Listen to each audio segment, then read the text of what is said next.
As I said, another live here for you today. Just taking care of some YouTube stuff. There we go. So now we have sound. That is excellent. And let me. There we go. So now turn that off so that it doesn't loop like it has been. All right. So we're all good. All right, it is 3 p.m. Central Time. That's 4 p.m. Eastern Time, and that's when we start answering your financial questions live with Coach Steve Money.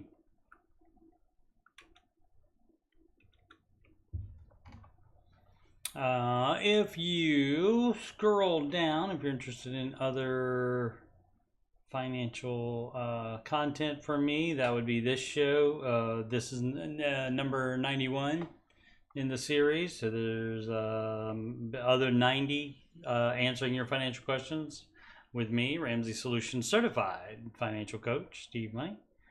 And if you skip the music temporarily, skip the music and under playlist, and underneath that is the Ramsey Show After Show playlist, and we will be doing 2 of those coming up in 2 weeks, and 2 of those in June as well. And of course, the music playlist, there's I think 9 Ramsey adjacent songs in there. What would be a good one to show you a good example of here? Let's see. Oh, let's try the Baby Steppin' song again. That would be what would that be? That's Dua Lipa's Levitating, and that goes step 1, step 2, step 3, step 4, step 5, step 6, step 7.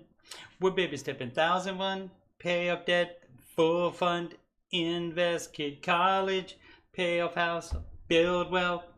We're baby stepping, do, you know how it goes. So listen to those if you are so inclined. All right, let's get into some questions.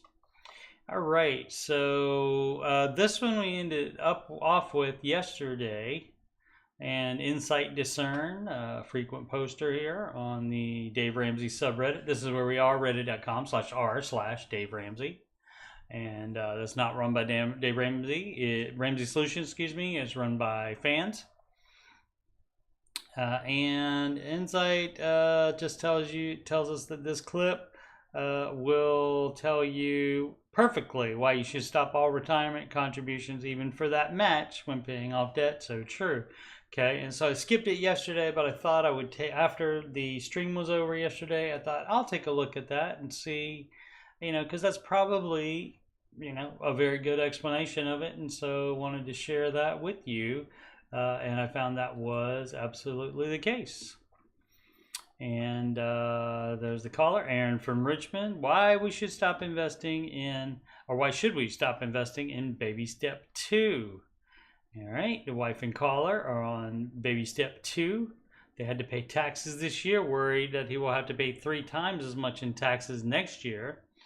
And he's wondering about the justification of, quote, not paying ourselves first and investing, and more so paying the government and losing out on some of that money, end quote. He's putting $6K a year into his 401k. Income is $131,000, and doing it his way saves them $2,000 in taxes. $122,000 in debt, which is $12K on credit cards, $50K on student loans, and $60K on 2 vehicles. So I want to sell the cars, dog. At least one of them. Dave points out the irony of them spending more than they make, and now he's worried about tax planning. And that is a little too ironic. He says we have found that the power of focus supersedes a little bit of tax savings and missing out on a little bit of match for a short period of time. Dave goes on to say that they have cars they can't afford and a life they can't afford. A little bit of tax savings doesn't fix that. What fixes it is taking their lifestyle to scorched earth and get the freaking mess they made cleaned up.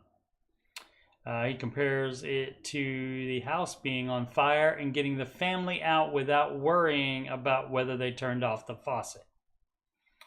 As far as the tax bill, change the withholding so they don't have a tax bill. Dave also says mathematically, 10 years from now, they will come out ahead because they would have cleared the debt because you've transformed the people in your mirror. That's the key to this. Paraphrasing here, but he goes on to say that when people do little nuances and carving around the edges instead of following the advice, it keeps that change from occurring. Jade adds that you have to have balanced reasoning. If you are worried about the $2,000 saved in taxes every year, why aren't you worried about the interest on the debt that is way, way more than that each month? And you know that's right. So, yeah, excellent explanation. So, very good, Dave. Good job. You should do financial advice for a living, Dave. This from Jumping Mango 6591. Baby step 2, very frustrated, unable to sell my stuff. We're on baby step 2 to pay off remaining debts. 2 more car loans, both still owing $74,000. Sell the cars instead. Baby step 2, if you can't sell whatever else you're trying. Baby step 2 had been frustrating. We are working full-time and doing Uber's side hustle. Great. Trying to sell all unneeded household items and books, put them for sale on Craigslist, Facebook, eBay, Amazon, Mercari. No one is buying. You got to lower the price then. Selling items for almost for free and rarely breaking even. Yeah, well, there's no need to sell it if you don't at least break even, because that gets rid of it, and also you might make a couple pennies or something like that, but that also gets it out of your house. You don't need to have it there if you're not using it anymore. And still no one is interested in older textbooks, old PlayStation CDs. They might be, but it has to be a free thing. So you might want to look, a cheap thing. You might want to look up, prioritize like Craigslist or Facebook Marketplace, somebody that you can meet in your hometown somewhere at a public location, and then there's no shipping involved. And so that may be the problem. Also, so clothing on ThreadUp. Send them 2 huge bags of old but still good looking Hollister or Abercrombie. Victoria's Secret, and it's Victoria's Secret. And Lululemon items. Open that. Items. Got all in all only $5 from ThreadUp. Well, yep. That's just like going to a car dealer. They're gonna take a big bite of that. So you're not gonna make as much as if you sell it a car private sale, or if you buy a car private sale. You get a better deal if you do it private sale. How do y'all deal with selling items on baby step 2? The ways you're doing it, but you could probably focus on the in-person type of thing, the very local type of thing. Do you even deal with that, or is it more recommended to try to increase more income, get more income streams, versus wasting time with selling old items? If they're not selling, yes, work more. But again, the things, that's just going to be just a little bit, and that's not the problem. The problem is if you both still owing, does that mean on both? So that's still, what was that, 37,000 each. Sell those cars and get beaters. And that would move the needle a lot more than even if all that stuff sold. So yeah, I get it. Why you'd be frustrated, but things have a value, and after a certain time, older items like that, only certain people would need them. But also, with the clothes on ThreadUp, they are taking a big bite out of it. It seems like. Or just, they're just moving it for, if they're responsible for pricing it as well, they're just moving it out the door, and they sell it for enough to get their big commission or whatever they get on it, and then they give the rest to you, which was not that much at all. So, I mean, yeah, it doesn't seem like it's the stuff you have. It seems to be wanted by anybody, but I would try. I mean, it's free to list on eBay, so it it only costs if it sells up to a certain amount of like 200 or something like that listings per year or something like that. They let you list for free, something like that, and then they only make money off of you if the item sells. So yeah, I get it, but the problem's not your little bit of stuff you're trying to sell. The problem is those cars. And so yes, if you can work during that time instead of trying to sell this stuff, do that. Work more. Cut more out of your budget as well. That you can do immediately. Lazy Ambition, Dave Ramsey investing live stream. I'm on baby step 4, 5, and 6. That's the time you should be interested in the investing live stream.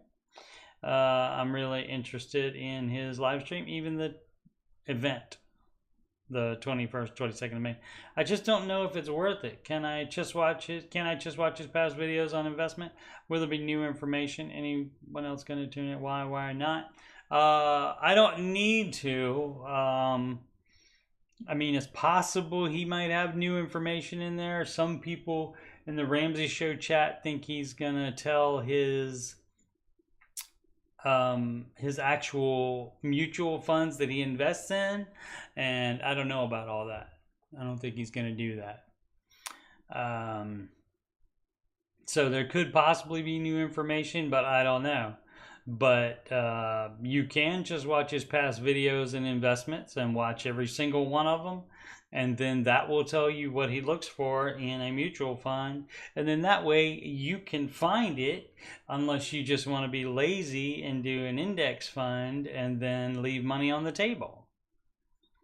Now everybody's of the opinion, well, no, there's not going to be, oh no, it might not, the managed fund, I might have to change it out every so often if it stops being better than the index. Yeah, you might, but overall you're leaving money on the table by not doing that, by just going with the index fund.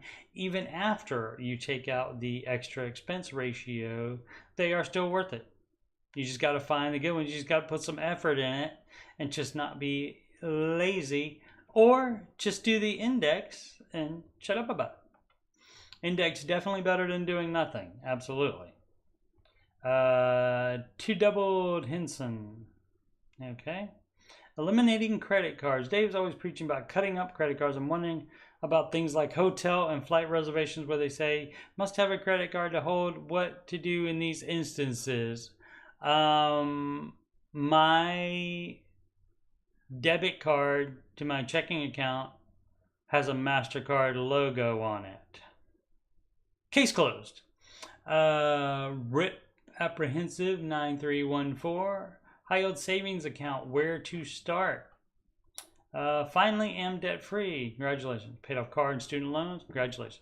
Have about $30K in savings that will go towards home down payment and adding 5 to 7K in it a month. Want to transfer it all to high yield savings account. Don't know which ones to look into or where to start. You can check bankrate.com. Let's take a look. This is what I always recommend, but you can also check like with local credit union and stuff like that. But generally the highest is going to be high yield saving. The highest is going to be an online account, but the problem is you got to read all of the fine print. Now, if this is going to be your emergency fund, then you have to have immediate access to it. It can't be for 1 to 3 day transfer, because an emergency is not going to wait 1 to 3 days. Now, is it? They don't like to wait. Let's see if it gives me. Come on. Doesn't require. Oh, here we go. Let's see. Check writing, no. and it doesn't say whether it offers a debit card or not. So you would have to read, you need to read all the fine print, obviously, on anything you do involving money, always. And so 5.10% is nice. But let's see. I have heard of BMO. Come on. Oops. Already had it there. No check writing. No ATM access either, meaning it you don't have a debit card for it either. So yeah, so these are out as far as emergency fund. Then you can certainly use them for that, but it just has to be a high yield savings account where you have that. Nope. Boom, boom, boom. Some other banks don't require a minimum deposit. That one doesn't have a minimum deposit either. This is what, Lending Club. Yeah, so you just got to find one that says you have check writing. Check writing is fine as well instead of debit card, but you know, debit card more convenient, obviously. Capital One. No check writing.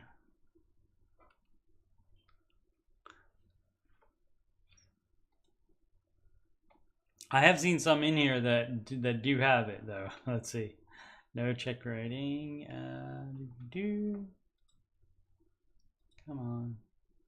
I think my mouse is wearing out because it like I click it once and it registers two of them, or it's either me having a stroke. I don't know which one. So that's still a no from Sit Bank Dog. Bask Bank. You can bask in the glow of not having your emergency fund there because they don't offer it either. So that would be the problem then. Oh, and one more on the front page anyway. So check writing, yes, at Barclays, and that's 4.35%. So not the highest, obviously, but they at least do have the check writing. So yeah, definitely read all of it. You know, read everything that they have on it before you sign up for it and transfer your money to it.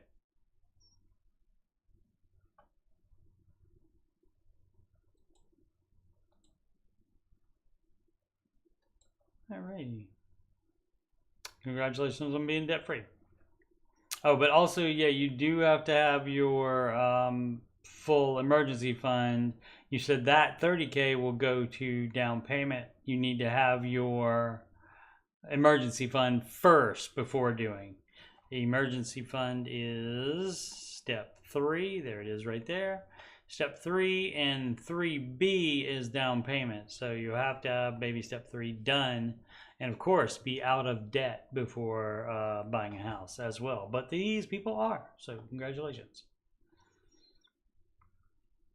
Baby step 2, needing sound advice. All right. Beetle Bum. 10K loan, $360 per month. 15K loan, $380 per month. 38K loan, $500 a month. What are these loans about? I wrecked my car 2 years ago during the COVID car chip pricing peak. All right. Well, I worked in manufacturing and the commute was 2 hours. I worked at electronic vehicle plant, so we had free charging. And when I hit that deer, I got a nice chunk of change for my car. Okay. Got 1K more than when I bought it 5 years ago. Great. Again, this is when used cars were more expensive than new, or at least the same. Okay, needed a car ASAP and needed one that was reliable. This would be your justification station here on this. Probably didn't look that hard either, though. Looked at like 2 listings and said, "Oh, there's no good ones," and we just went to a dealer. If you call it that had reliable cars for sale, not for sale, for sale, SALE, 2 different words, with zero markup was Tesla. Zero markup. Oh, you mean just because of the Pandy? All right. Opted for the cheapest model, got free charging. It was a win. Nope, I don't think so. Doesn't sound like it. Still on baby step 2, so no. Well, life got in the way, and working 70-hour week was hitting the family hard. It was an EV start to hours were long. What? I guess that means maybe an early start and the hours were long.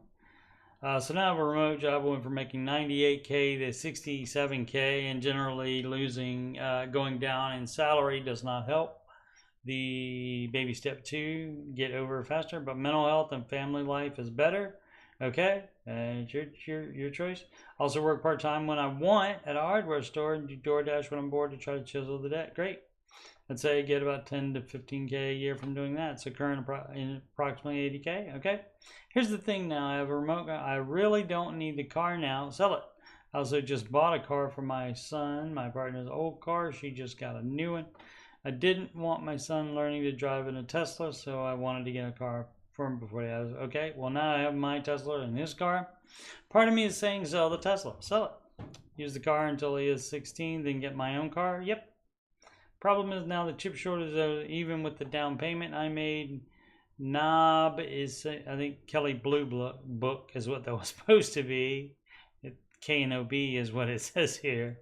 Probably autocorrect. Phones are difficult sometimes. It's saying it's worth 28K to 33K. So to be on the safe side, maybe I could get 30K from it, but I owe 38. I don't know if it is smart to take the 8K loss or even how to go about doing it. Yes. And this is the only time other than a mortgage where Dave says it's okay to get a loan, because in this case, this gentleman would be getting an $8,000 loan, and that would replace the $38,000 loan. So that would get rid of $30,000 worth of debt in there. So yes, that is, and that's how you do that. It seems silly to have two vehicles. Indeed, I'm just conflicted in taking that big of a loss. It's already lost. It's already lost if it's not worth it. If you can't sell it for more, and that's why you don't buy new cars. That's why that was a dumb decision to begin with. It's too much depreciation. I'm trying to think of the word when it goes down in value. Yes, depreciation. And so, yeah, you already have taken the loss. Just because you don't sell it doesn't mean it's not a loss. It's always going to be a loss until you, unless you pay it down. So basically, it's not just because you can sell it for whatever you want to after it's all paid off. That doesn't mean you're not taking a loss, because you still are. I guess I should write down my current interest. No, that doesn't matter.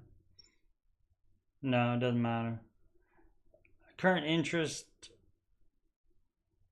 charges, then add it up for 2 years to see if it's more than 8K. That shouldn't be. I'll even save insurance as well. Exactly. So yeah, sell it. Already selling my Harley. Should get about 5 to 4K for that. Yep.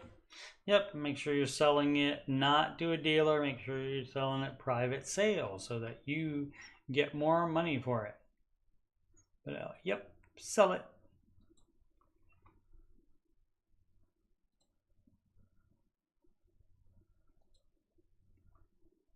Whoops. Oh, come on. What did I do? Okay, there we go.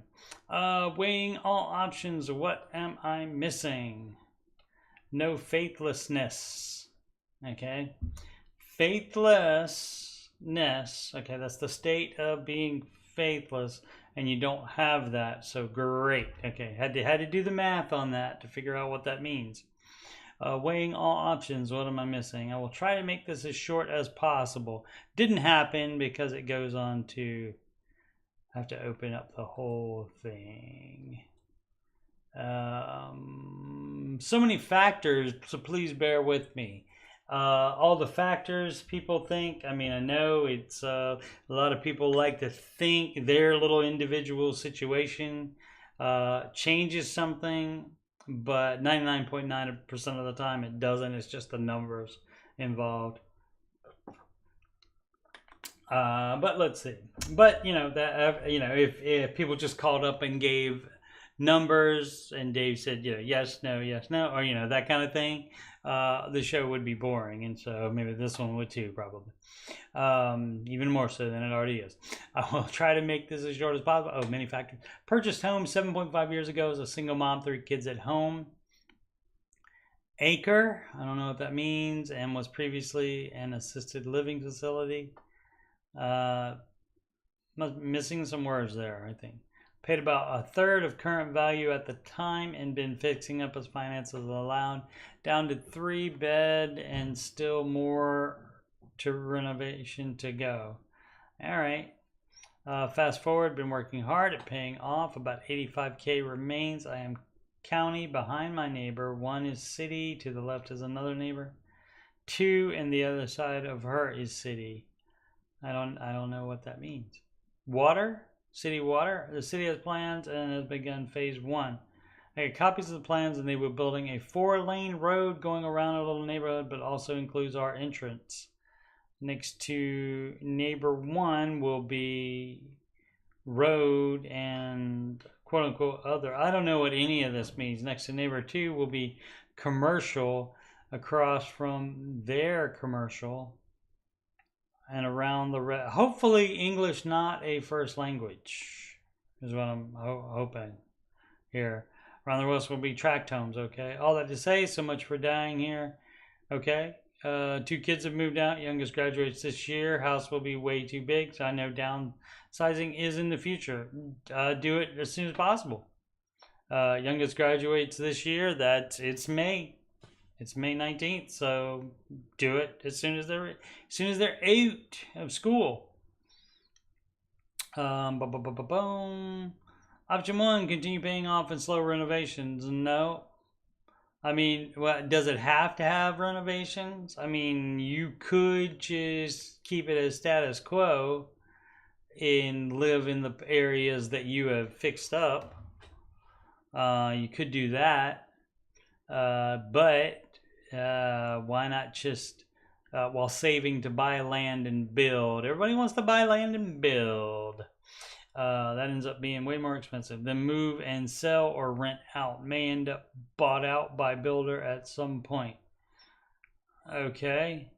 Option 2, stop extra on the house, purchase land and build. No, there's no purchasing land and build. Nope. Bare minimum renovation and rent out. Nope. Mortgage would be covered as well. You don't become a landlord just because you don't want to live in the house anymore. Not everybody should be or wants to be a landlord, either of them. There are variations of the above, but it really comes down to that. No, neither of those. Option 3, just sell it and you can rent or find a house to purchase. What are you going to do while you where are you going to live while you're purchasing land and building? While that build is taking place, where are you going to live? And so, and then, you'd have 2 mortgages if you do it the other way. So no, that's a no for me, dog. I'm selling and buying at the same time. So buy a house that's already built and own that land instead of purchasing land. People love that though, for some reason. I don't know why. Because we can make it like we want it. Yeah, sometimes. It's just a lot. Yeah. Never thought I would be in the position of gathering info from all over. My realtor, her broker costs for some renovations, etc. It's just a lot. Yeah. Well, I mean, that's all. I mean, you're the one that bought that. You have to look in the mirror always for the blame on that. You're the one that bought it, knowing it had to be renovated.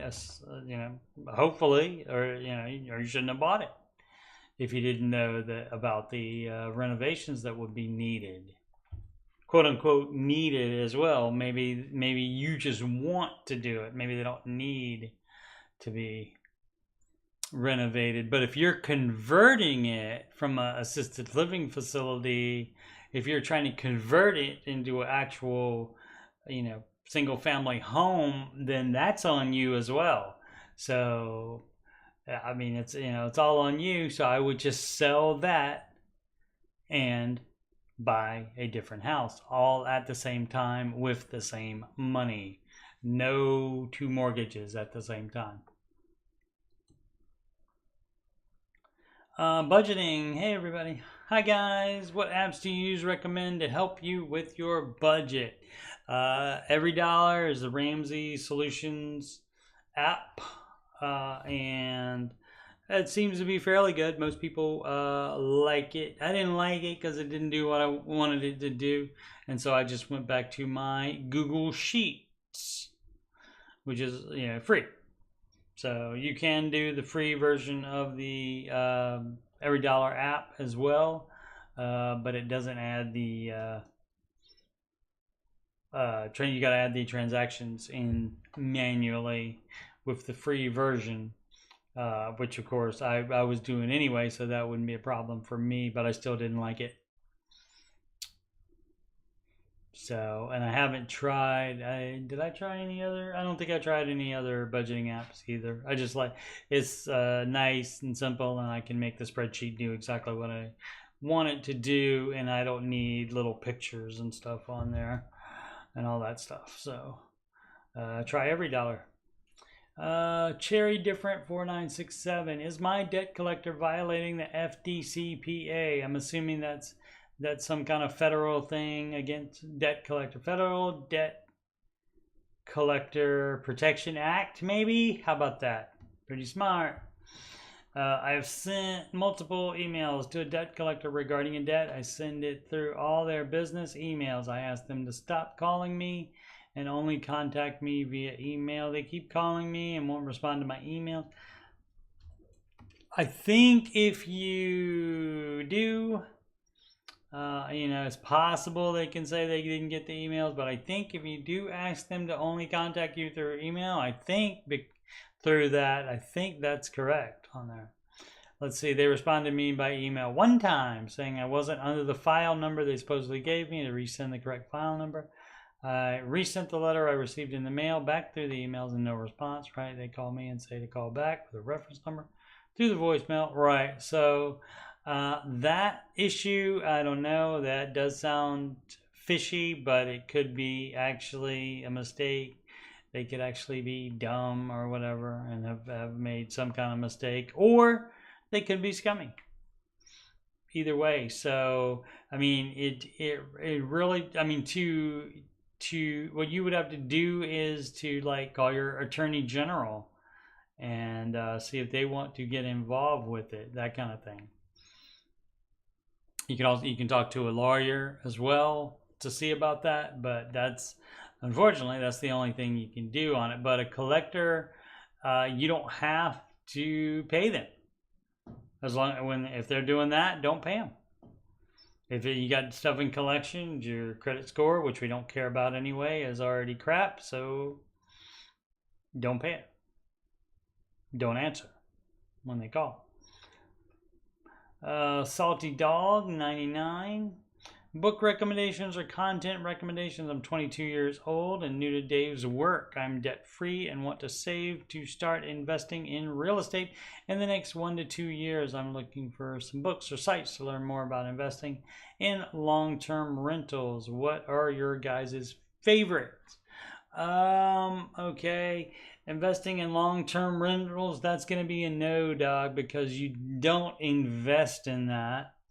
There are things that are called REITs, REITs, real estate investment trusts, but those lock you in for a long time, and you never know what the return on that's going to be. And you would not, like, for example, go into business with somebody else. You would not like split it with 2 or 3 different people, some friends of yours or family, especially friends or family, but nobody. You have to pay for it in 100% in cash. And at 22 years old, I'm guessing you don't have that money. You say you want to save to start investing. And real estate. Okay. I mean, you can save without needing any special things. You just don't spend the money on anything else. But 22, if you're still in college or trade school, you would just pile up cash for yourself until you graduate debt free. So, and this means, oh, you said you are debt free. Okay, that's great. That part is good. So you keep it that way by the piling up the cash, and then that lets you buy houses and lets you move out of mommy and daddy's house, and so forth. And then when you get big boy job, then you can continue on the baby steps.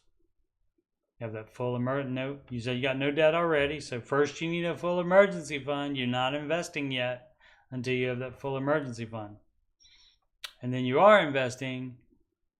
But it would be into retirement, a retirement account, not into rentals. Rentals would be something you would do in addition to a retirement account. So this does happen a lot. Younger people like to jump the gun and do stuff way too early than they should, as far as the Ramsey advice. Civil Woodpecker 467. Will I be okay to change careers and go back to school at 40? No way to tell. It could work out. It might not work out. And the best time to do something like that would be in a later baby step. If you have no debt and you have a full emergency fund, then that gives you wiggle room to do stuff like this. But I mean, doing that like while also having debt, let's see what they got there though. I guess I'm looking for advice, reassurance, if applicable, that I'm not making a terrible mistake. We don't know. You never know. Sometimes you move to Arkansas and think that's a great idea, but in fact it's a terrible mistake. And so you just have to start where you are today, even if it's in Arkansas, and then you make it better by eventually moving back to Ohio. The details, emergency fund, little too personal there. The emergency fund for 6+ months, okay. Parked in high yield savings, earned 5%. That's great. Again, I hope the high yield savings has immediate access, because emergencies don't wait 1 to 3 days for transfers. Co-own 2 homes.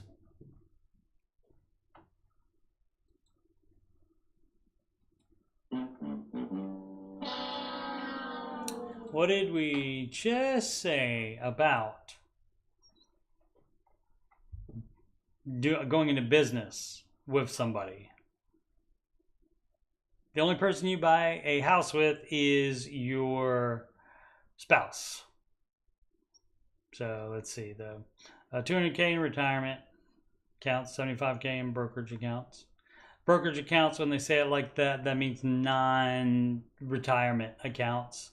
It could still be partly for retirement, but they're not tax advantaged accounts that are specifically for retirement. So you can take it out at any time without being penalized. You still have to pay on the capital gains though. But let's see. Only debt is mortgages. Co-own 2 homes, and that's a no-no as well. You can have 1 mortgage at a time. Dave doesn't yell at you for that. But you're not doing a second home. If it's not if it's a rental, nope. Not if it's a lake house or something like that. That's a toy, and toys you pay with cash. So no mortgages except on your primary residence. All right, let's see. Worth about $1.2 million in total, with just under $500 left on mortgages, both below 3% interest rate. It doesn't matter. So 50% of that equity is mine. No other debt. Currently earning $160K a year. This huge jump for the last 2 years. Prior to that, I'd been slowly working my way up. All right, let's see what else there is. Oh my goodness, it's War and Peace here. So many words that aren't necessary, I'm sure. Where are we? The calling is much better, because then you can ask questions. You can stop them and ask questions. You know, after about a paragraph here, then you can say, what can I do for you today?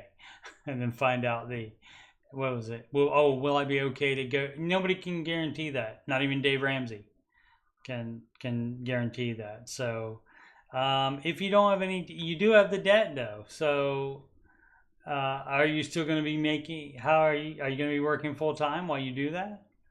If you're not going to, if your income's not going to change at all while you do that, and you're paying cash for it, then that's fine. But you're doing it wrong by having the second mortgage. And what you could do to make it way more feasible is to sell both of them if they're both rentals. Yeah, co-own 2 homes. It seems like both of those would be rentals, since he owns, unless it's spouse and or girlfriend, and they have, or boyfriend, and they have separate incomes, or separate finances rather. Currently, yeah, I did that one already. Not counting the salary is stable because it's in tech, and venture money isn't as easy to come by anymore. All right. Co-own both houses with an X. I don't need a lecture on purchasing homes out of wedlock. Thank you. Well, I'm going to lecture you anyway. No, I'm not. You already know. You already figured it out. We rent one that profits $1,500 a month. I live in the other one at $2,000 a month. Okay. Okay, good. So there's something flying around here. Maybe I got it. Oh, let's see.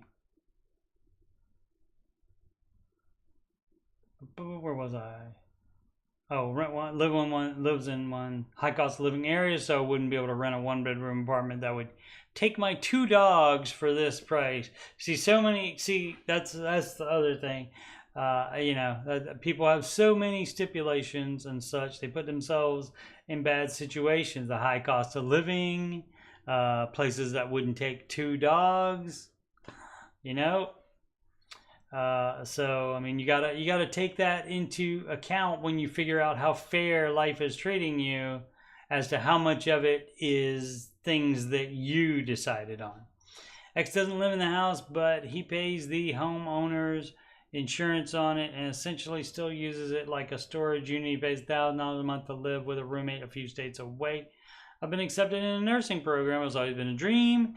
It just never felt like a possibility to switch careers, and now the instability of my current role is feeling like now might be the time. Program will be about $5,000 a semester for 4 semesters. I will be able to work part-time, not at my current rate, but still bringing something in. That's going to be a no for me, dog. When I play the numbers out, my monthly expenses all in are around $4,500. Will it be okay if I quit? Will I be okay if I quit my job in August, or try to go 50% if the company's still around, to go to school and work part-time? Is this what my emergency fund is for? No, because you know that's going to happen. That's not an emergency. It feels wrong to tap into it, and there's a reason it feels wrong, is because it is wrong to do it, because it's not an emergency. I will also likely have to buy a car. So a great time to not be working full-time if you think you have to buy a car. How are you getting around now? Any thoughts on whether or not I should be asking X to pay more than the insurance on the house, since it's, hey, again, that's you. Don't give you a lecture about buying that. That's you. Figure it out, okay? Here's what you can do. You can ask her to buy you out, or ask him to buy you out, or you can force the sale of it. So, and that gets you out of something you shouldn't be in anyway. Or the insurance, and he's earning equity while I'm paying the mortgage. Yeah, I mean, you can try that, but I don't, you know.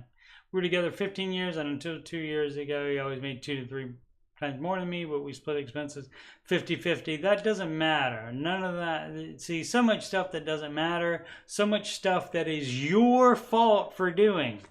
And so you can't say, oh, this is all unfair. No, it's not.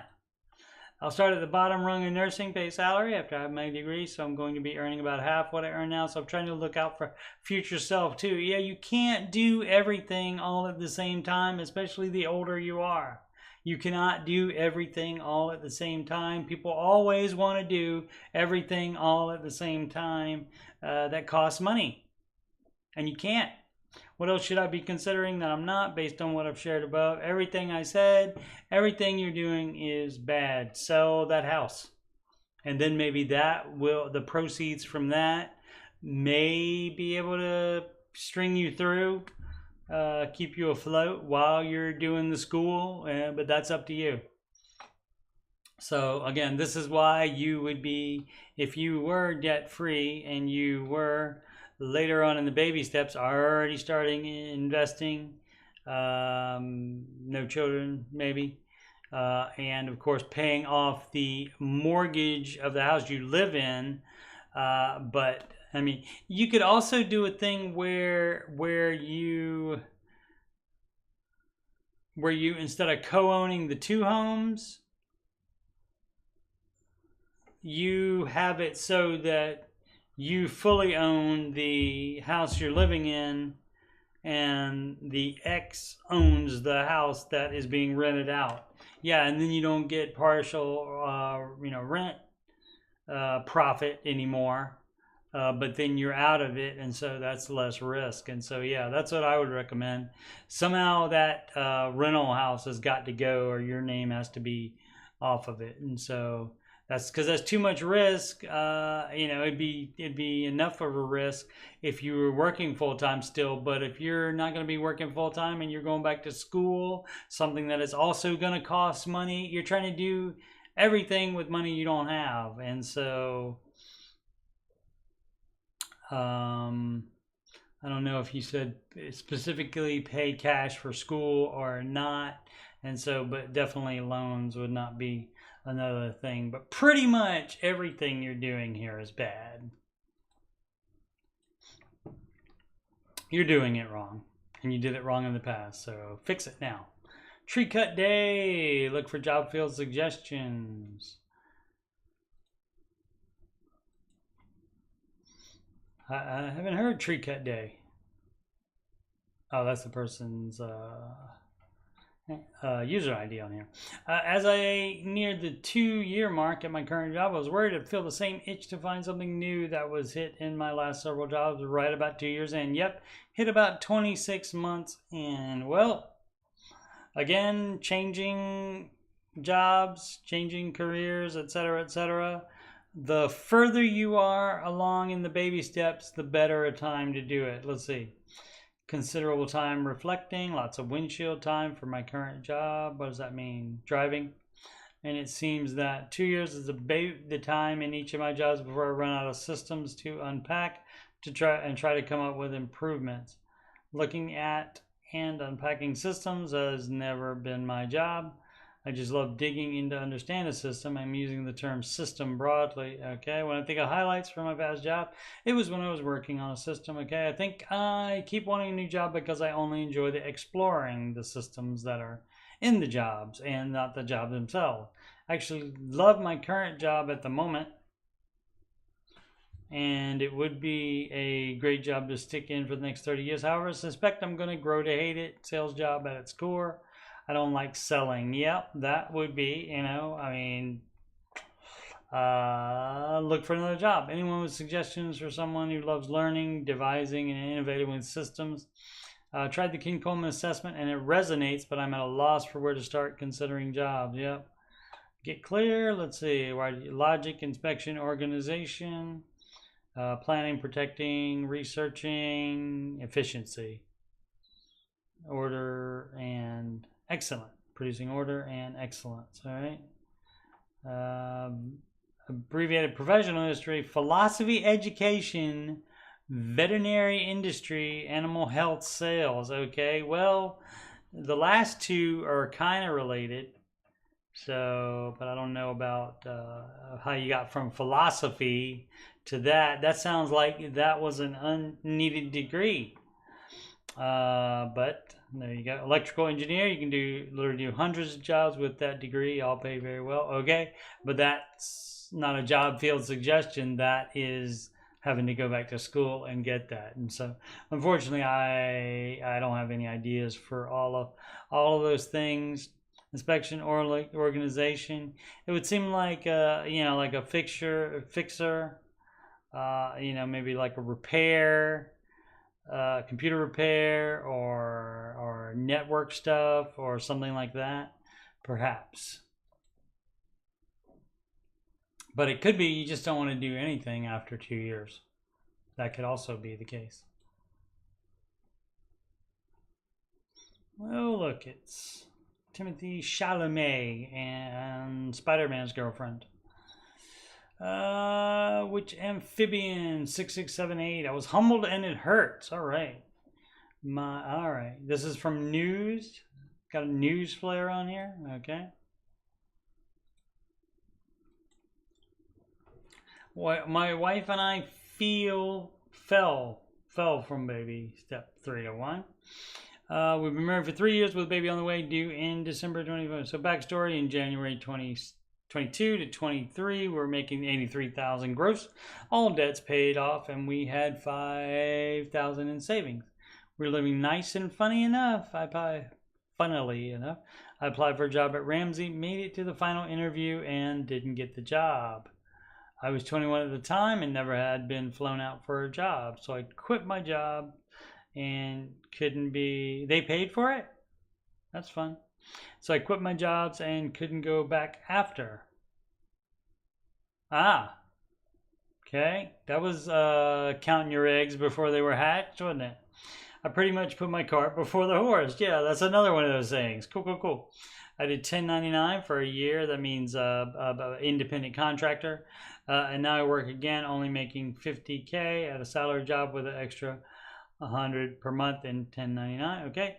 During that time, I was prideful and thought I would never fall in this hole, but now we have $13,000 in credit card debt. Well, that's the problem. This probably is how the average person does it, especially in a situation like this. I mean, I didn't use it. My ex-wife she had school paid for, but she used credit cards to live on while she was in college. Myself, I just bought stuff I didn't need to buy. Starting with the car my dad co-signed for when I think I was about 18. New car, and so yep.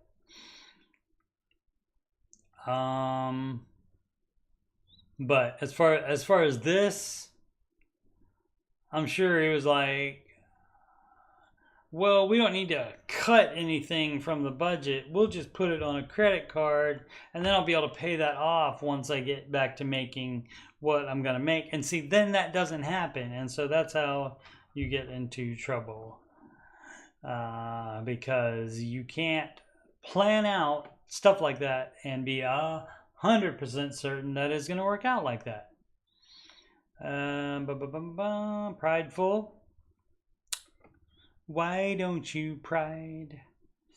But now we have 13,000 in credit card debt and just paid off 2,600 in taxes. This is our only debt, but it's tough.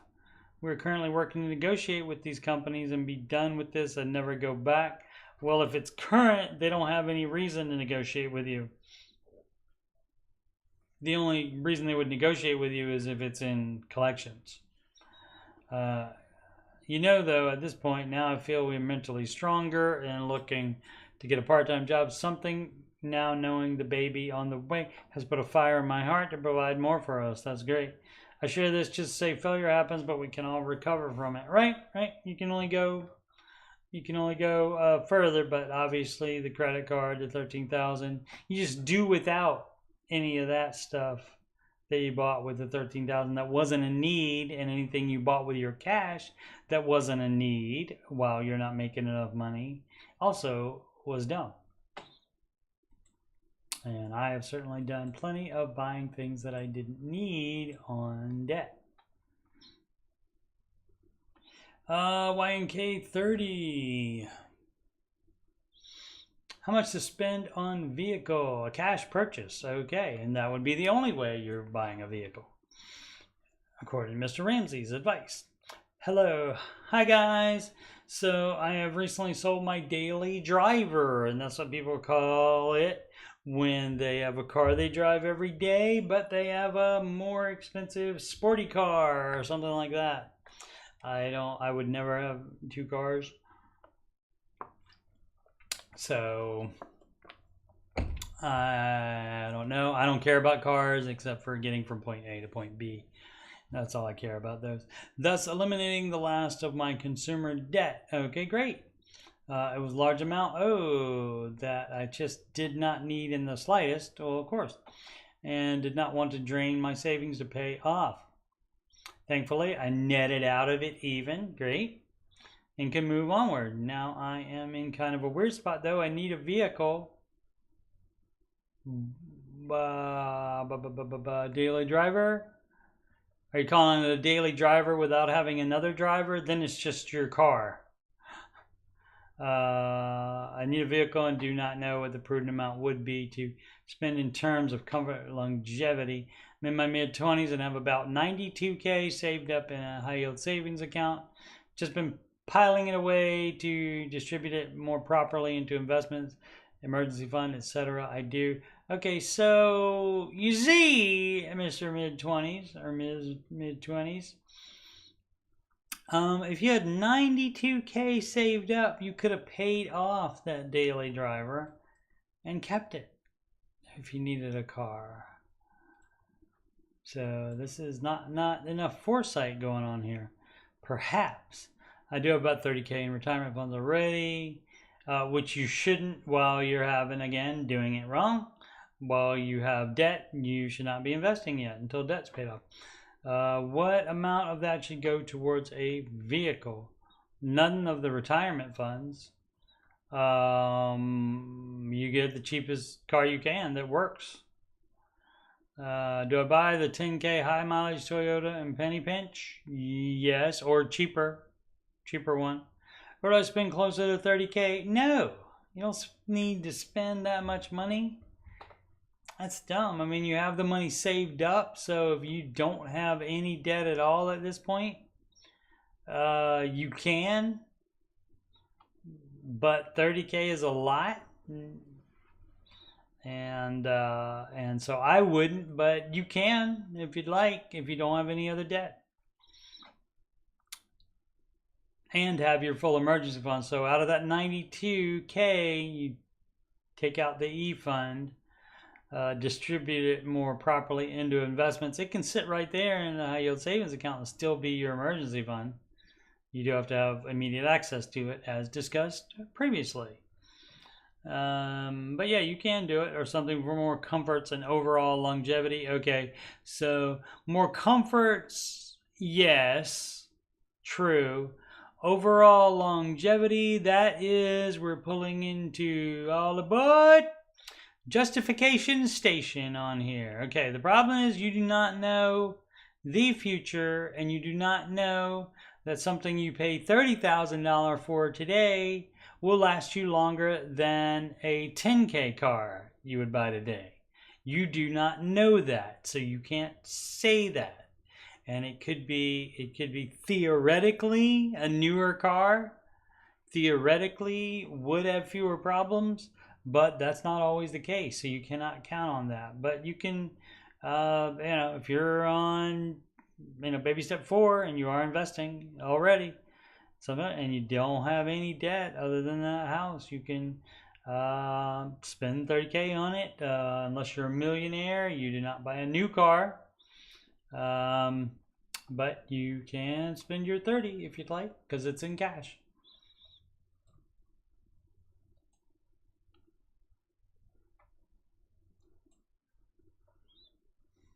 Mr. Charles 528, sell shares to pay down mortgage. Hi everyone, hi guys. I have about 25K in Tesla shares and my mortgage is 99K.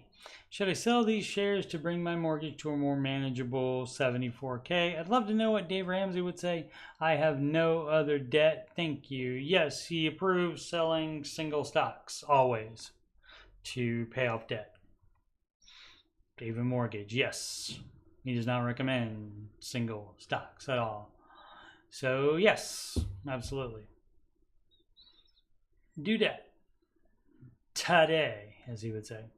Suspicious couple 139 just paid off my car. It wasn't much, but I just paid off my car. That's more than some people do, so congratulations. 2 months ago, I owed a boot, $7,500 on it.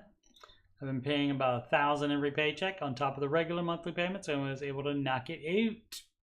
I still have about 45K in consumer debt and nearly 60 in student loans. So baby step 2 will take a while, but this is my first real victory, so to speak. It's nice to own a car. Absolutely it is. Good job. Good job. And you'll get there. Most times it happens faster than people think it will. Puffiest Penguin says emergency fund, savings, and high yield savings accounts. Oh my. This may seem like a simple question, but I want to make sure I'm doing this right. Okay, yeah, you don't want to be doing it wrong, because if you're doing it wrong, I'll tell you you're doing it wrong. I'm going to be debt-free, student loans and car paid off this year, okay? And I know that I'll need to work on creating a 6-month fully funded emergency fund, okay? Doesn't have to be 6, it could be 3, but if you're going to buy a house, yes, 6 is better. If you have a family, yes, 6 is much better. I currently have a boot, 14K in savings account. How does everyone separate their emergency fund from their savings? And also I want to start a high yield savings account, but scared to transfer all my money to an online bank. Do you have 3 different accounts for these? Some people do because they have a hard time keeping it straight in their mind. Me personally, you do it however you have to do it. So if that's how you have to do it, to keep it straight and keep you from dipping into something that you shouldn't be dipping into, then do that. I would be able, I've always had my emergency fund in my, just with my regular checking. I haven't bothered to put it into, it does have some interest on it, but I haven't bothered to put it in the high yield savings because it is only 3 months. Being single and children are adults, so expenses not that much, no real risk happening, so not necessary to do that, in my opinion. But yeah, you do it however you can do it. So if you can keep it all together and say, well, this much is emergency fund, this much is just general extra savings. And so you wouldn't, okay, so you're on baby step 2. So say you pay that off, then you still have to do the baby steps. And so the thing about starting a high yield savings account, that's fine if you want to keep your emergency fund in one of those, but you do have to have a debit card or check writing access to it. And so that is fine. And you don't have to, if you're scared to transfer all of it to an online bank, you don't have to. You can do half or whatever number you see fit on that, but you wouldn't have extra savings until your house was paid off. Until you're in step 7, you don't have extra savings other than sinking funds, which means savings for specific purchases that are coming up. Like, for example, you're going to need new tires eventually, and so you could start a sinking fund for that, is what that's called.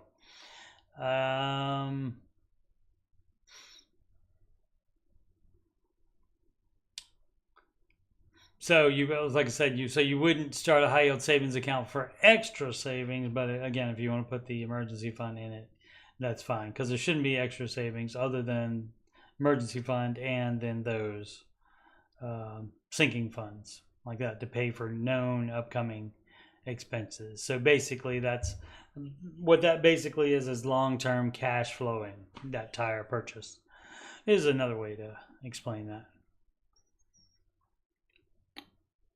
But yeah, so you wouldn't have extra savings account because your money needs to be going, once you do have the full emergency fund, the money needs to be going to steps 4, 5, and 6 instead of into extra savings. Now, part of that is going to be savings. It's going to be 15% you're putting into of your gross income you're putting into retirement, and also saving for kid college if that's applicable. And of course paying off the mortgage early, which is kind of like saving because that builds equity in the mortgage. But you do all of those first before you start saving. Like some people have a 12-month emergency fund, and so unless there's some really dire situation happening, it needs to be limited to 6 months while you are still doing the baby steps. Once you get on 7, you can save up as much cash as you want in a regular savings account. Let's see, cubic HELOC. Okay, our Cubic Helo Co. company. FICO scores and credit card companies are a scum. Yep, they are. Let's see. I became credit card debt free a year ago after taking various personal loans and 0% credit card offers to consolidate those rip-off interest rates of 20-30%. I've just one creditor of $40K and 7% interest. Oh, it's a creditor. It's not a credit card. So he says credit card debt free. Okay, but yeah, generally the advice on that from David, you do not move it around, because if you move it around, especially from a high interest rate to a low interest rate or a 0%, then you might get too comfortable and not pay it off as fast. Let's see, just one creditor. Okay, use my credit cards but pay them off every month. So does everybody that says they're going to do that, and then guess what happens one month? They don't do that because they can't for some reason, because of some unexpected thing happens.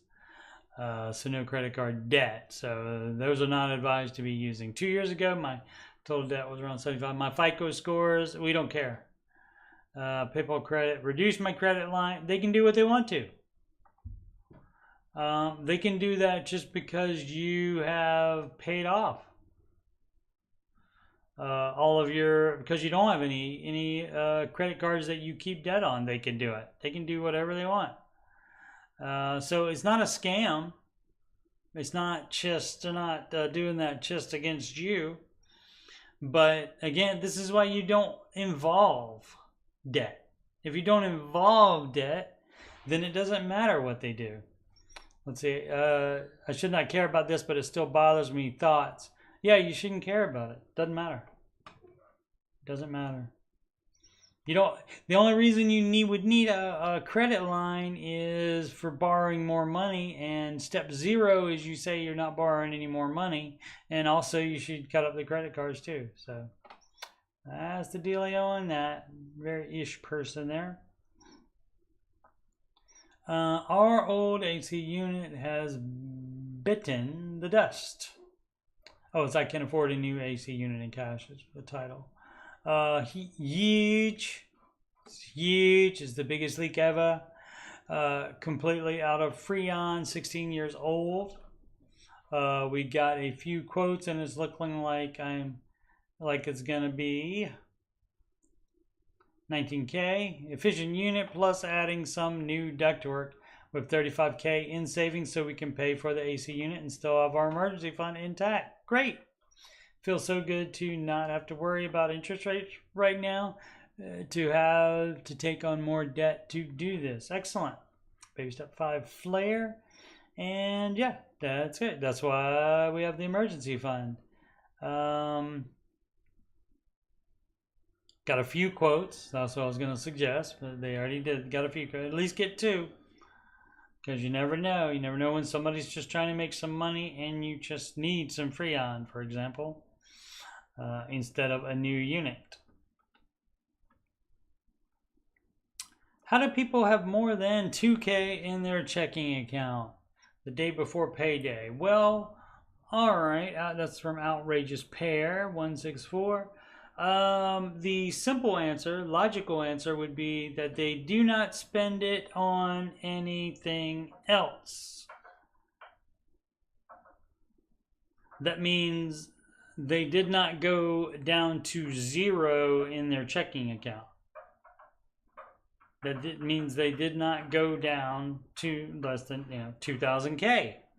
So that would be it. Now the reason for that, now normally you would not have that much in just a checking account. It could be, if it's their $1,000 emergency fund, they could have that, and that could be 1,000 of it, and the 1,000 could be a slush fund to get them to the next paycheck. But on your specific example, the day before payday, that likely wouldn't happen. But if you have money, if you don't get things on debt and you're not making debt payment, you have the more likelihood of having more money. And so 641 comments, nice, without being shut down, without being what's that called when the mods step in and say, well, we're shutting this one down, so people can't comment anymore. Getting too contentious. What's that? I can't remember what that's called. But yeah, 641. Yeah, but yeah, that just means they can do that. And I mean, that 2K may be in there just waiting for the next paycheck to put more money in there, and that 2K could be going right to debt or one of the other baby steps.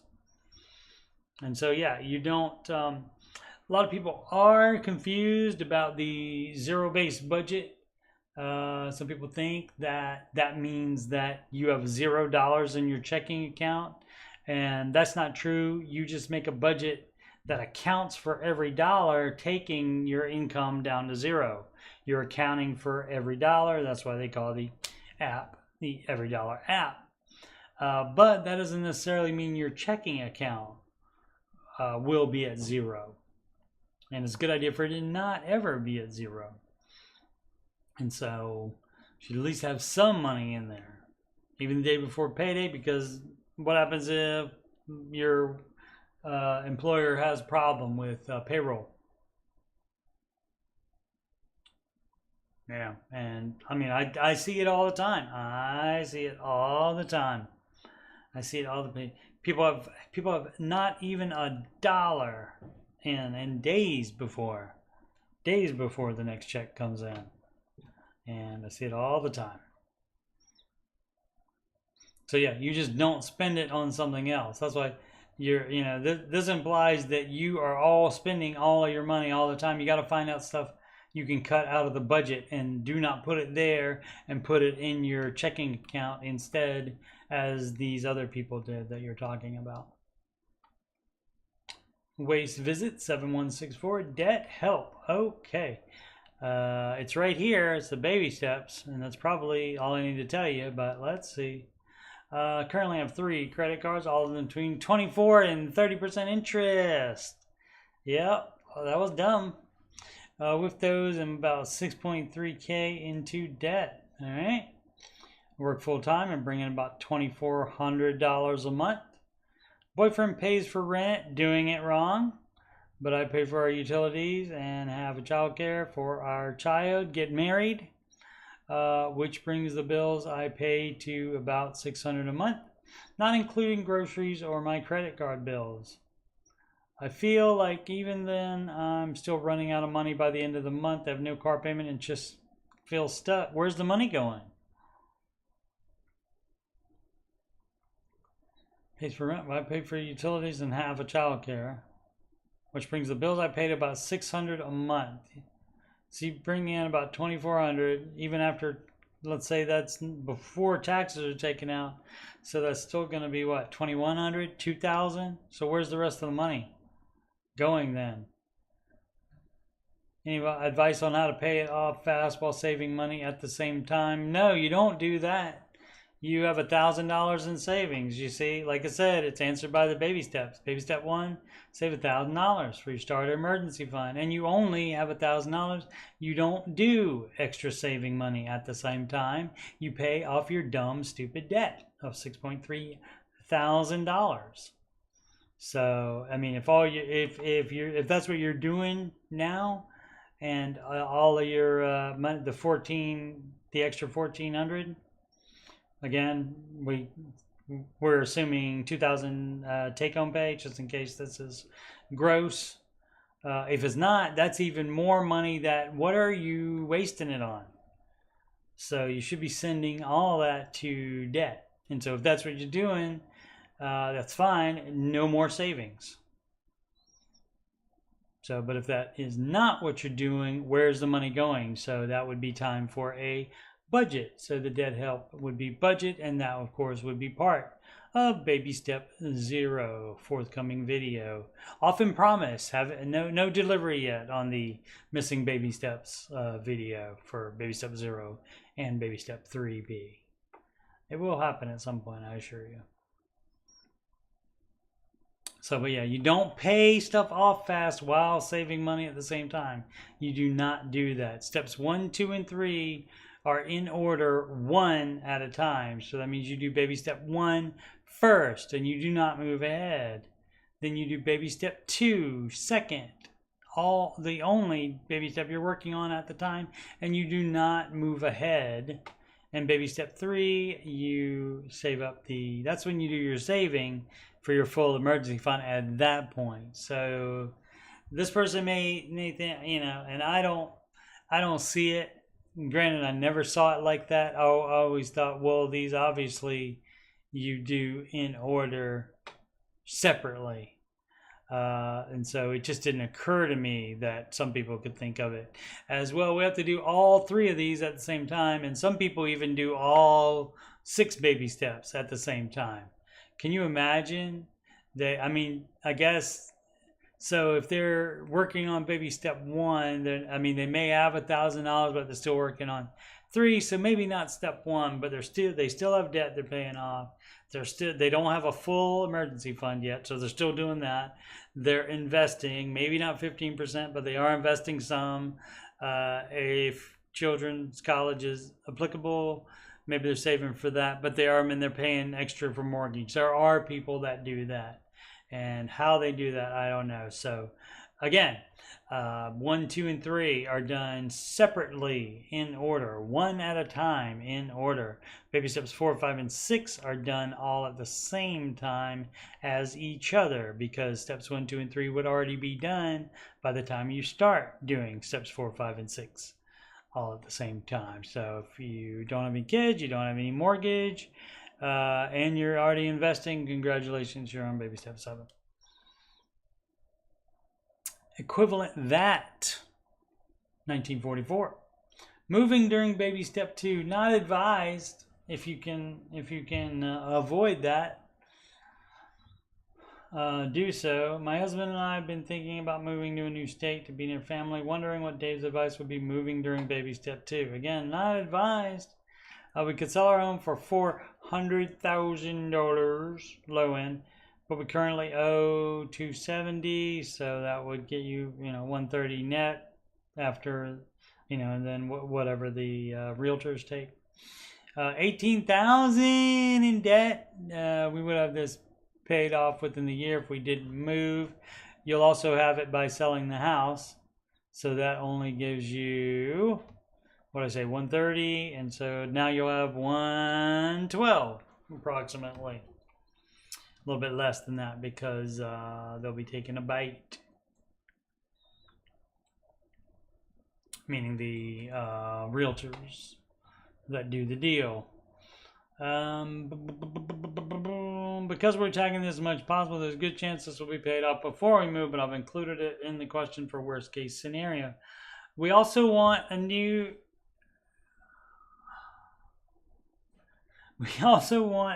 vehicle, and we would spend roughly $20,000 on that. Again, people want to do all this stuff that costs money all at the same time. Money is not unlimited, people.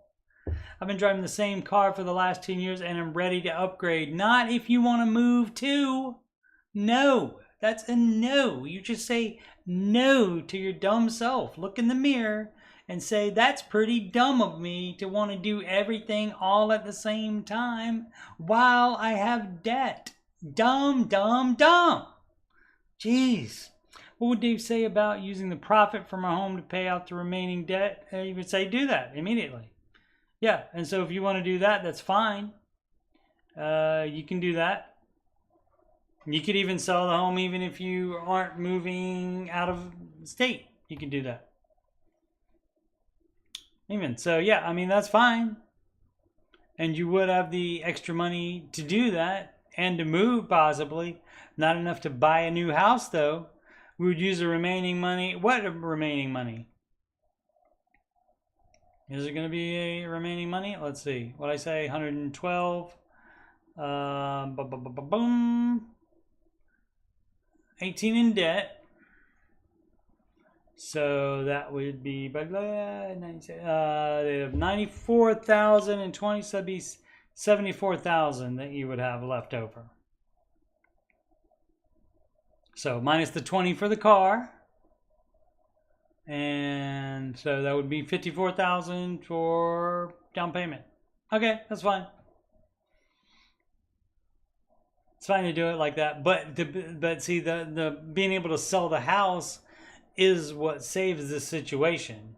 So if there was no equity in the house, this would be really stupid. So it's not as stupid as I thought it was, but it's a good example of how people do want to do everything all at the same time. And now I'll give this person an apology, and if I'm wrong, I don't know that I'm wrong, but and hope that if he didn't know about, he knew he could sell his house to get the debt paid off, and so then he would have extra cash on hand to be able to buy the $20,000 used vehicle new to him. And so he knew that by wanting to do all that at the same time. But I assure you, and of course I've read many, that people would come up deciding to do all of this stuff without having any equity in the house. They would want to move and have this expense and buy a new car, et cetera, and you want to do all that at the same time. And that is dumb. So, but those people ought to be all right. What do you mean those people? Just that carrot. Okay, just carrot. Should I buy a house based on this math? Okay, this will be good. Eastern Europe. All right. In Russia, house buys you. Too long, didn't read at the very bottom. Oh. All right, great. Thanks for the bullet points. Does my math look safe to you? Eastern Europe, I will give them a break on the language.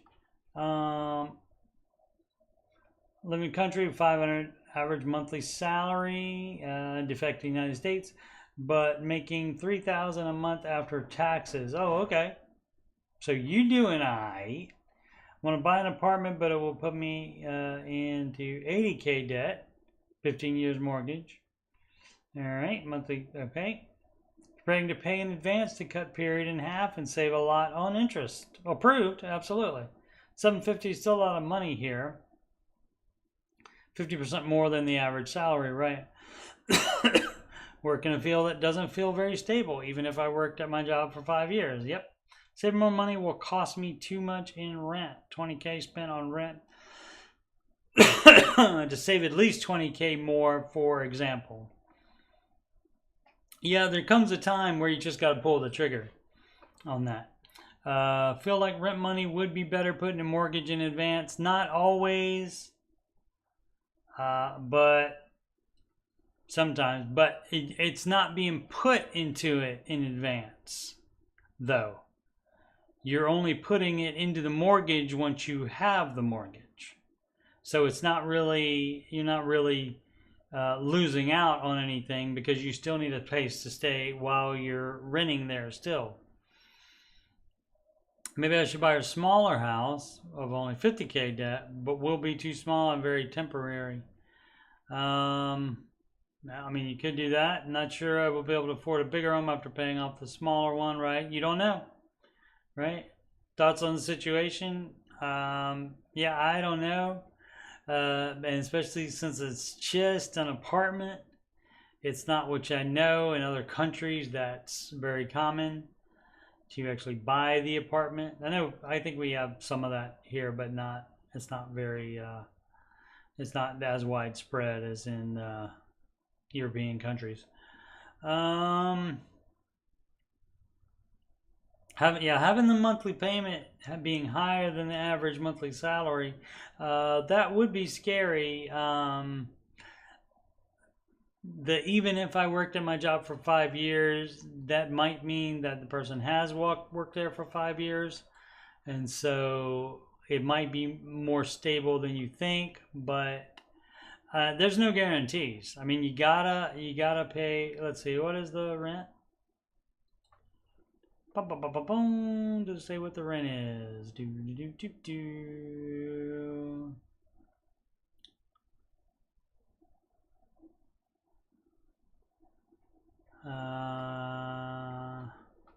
Talks about being 80K in debt with the mortgage. 6K average yearly income doesn't sound good at all. No, it does not.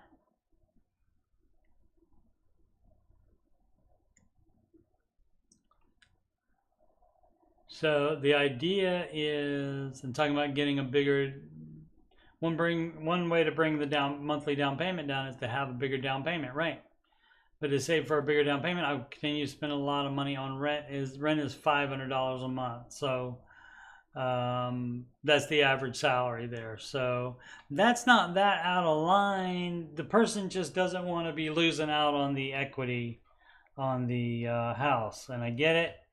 And so, but that is $250 or more. So there's no guarantees. You could get the mortgage and then lose the job the next day, unfortunately, because there are no guarantees. So but if that does happen, you can always sell it, but then you'd have to find another place to rent. So don't enter a discussion about alternatives or ways to increase my income by investing, as I don't have such options here. Okay, I don't want to enter a discussion about alternatives. Okay, well, I mean, you can do that, again, providing that you don't have debt and you do have a full emergency fund. Let's see, I don't have any debt whatsoever, as debt is not popular there. That's a good thing. That's a good thing. I cut my mortgage period in half or more, right? And so good call on that. So basically, big down payment. I will also have to temporarily drain my emergency fund, leaving only about $1,000. That's a no for me, dog. You have to have 6 months emergency fund before you buy a house, or in this case, an apartment. So that's a no on me. I will work to rebuild ASAP. No, that's not negotiable. Just because you want to get out of it and you want to start building equity instead of losing money by renting. Sometimes it's a good thing to rent, and one of those times is when you get to keep your full emergency fund instead of doing that. So that's the answer on that. Cool. Glad we figured out.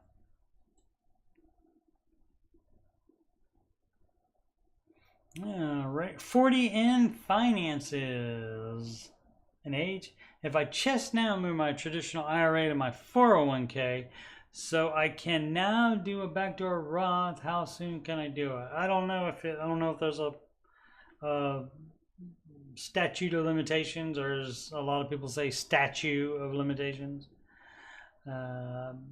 I don't know, on after you do one particular transaction. I don't think that there were a traditional IRA moved it to the 401k and wanted to do a backdoor Roth. Yeah, I don't know. I know the rule is you don't want to do a backdoor the same you had anything in a traditional. So does that mean I need to wait past 4/15/25? Yeah, that could very possibly be. It says you don't want to do a backdoor Roth. Oh, I see. In traditional IRA because of limitations. Yes. Yeah, so you will be limited on that if you had put in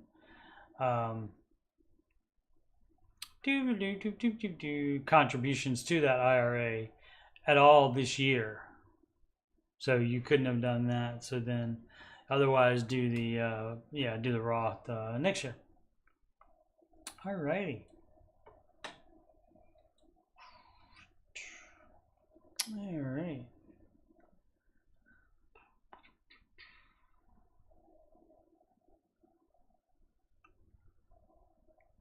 Oh, yeah, I keep looking for my plugs. I forgot. I don't have them anymore.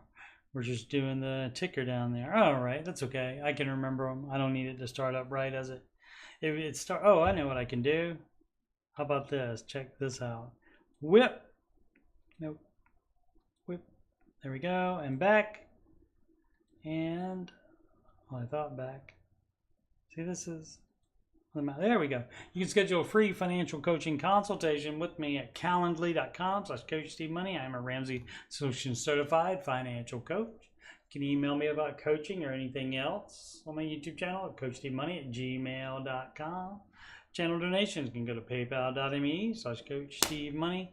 Alternatively, the Cash App, $CoachSteveMoney, or Walmart gift card to coachstevemoney@gmail.com. And I beat the ticker. Talk too fast. Upcoming streams, live streams, would be answering your financial questions with Coach Steve Money. That's me, and that's live, just like we're right now. And that's Saturdays and Sundays at 4 p.m. Eastern Time. Also, the Ramsey Show After Show. There will be 2 in May. Monday, May 27th, which is Memorial Day, and Thursday, May 30th. Also, Wednesday, June 19th, and Friday, June 21st, 2 days later. There's all the ones I know about now. All right. Thank you so much for watching. Please subscribe, like, and comment, and make smart financial decisions every day. Thanks so much for watching.